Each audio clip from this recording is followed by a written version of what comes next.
అందరికీ నమస్కారం అండి. తెలంగాణ రాష్ట్ర వ్యాప్తంగా ఉన్న పెన్షన్దారులకు రాష్ట్ర ప్రభుత్వం శుభవార్త అయితే చెప్పిందనమాట. సో మనకి ఈ యొక్క ఆసరా పెన్షన్ కాస్త చేయూత పెన్షన్ కింద మార్చి మనకి డబ్బులు అనేవి అయితే పంపిణీ చేయబోతుందండి.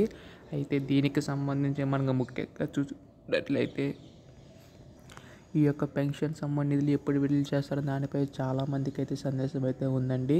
సో ఈ వీడియోలో మొత్తంగా తెలుసుకుందాం ఎప్పుడు పంపిణీ చేస్తారో ప్రతిదీ కూడాని.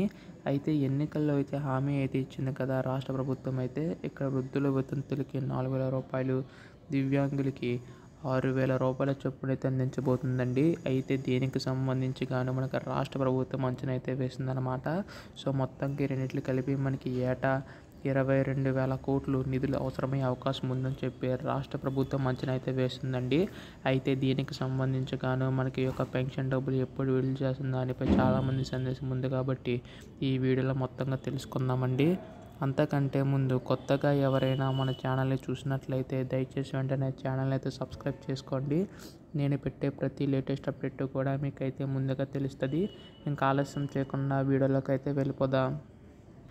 సో ముందుగా ఇక్కడ చూసుకున్నట్లయితే ఎన్నికల్లో అయితే హామీ అయితే ఇచ్చింది కదా రాష్ట్ర ప్రభుత్వం అయితే. ఇక్కడైతే పెన్షన్ పంపిణీ అయితే చేయబోతుందండి. అయితే ఇందులో మనకి ముందుగా చెప్పినట్లుగానే వృద్ధులు వితంతులకి 4,000 రూపాయలు, దివ్యాంగులకి 6,000 రూపాయల చొప్పున అయితే అందించబోతుంది అన్నమాట. అయితే దీనికి సంబంధించి గాను ఏంటంటే ఇక్కడ మనకు ఒక శుభవార్త అయితే చెప్పింది. ఈసారి ఎవరైతే అర్హులు ఉంటారో కేవలం వారి యొక్క ఖాతాలో మాత్రమే డబ్బులు అనేవి అయితే జమ చేసే అవకాశం ఉందండి. అంతేకాదు ఇక్కడ ఏంటంటే మీరు వేరే జిల్లాల నుంచి ఉన్నా కానీ ఈ యొక్క పెన్షన్ వెసులుబాట్లు కల్పించే అవకాశం ఉందండి. సో మీరు వేరే జిల్లాల నుంచి ఉన్నా కానీ మీరు పెన్షన్ మిస్ కాకుండా ఎప్పటికప్పుడు తీసుకోగలుగుతారు. ఇది ఒక గొప్ప శుభవార్తనే చెప్పాలి. అయితే దీనికి సంబంధించి నిధులు కూడా మనకు త్వరలో అయితే విడుదల చేయబోతున్నాయండి. సో దీనిపై మనకి ఏ అధికారిక ప్రకటన వచ్చినా మీరు ముందుగా తెలుసుకోవాలనుకుంటే దయచేసి వెంటనే ఛానల్ అయితే సబ్స్క్రైబ్ చేసుకోండి. ధన్యవాదములు. జై హింద్.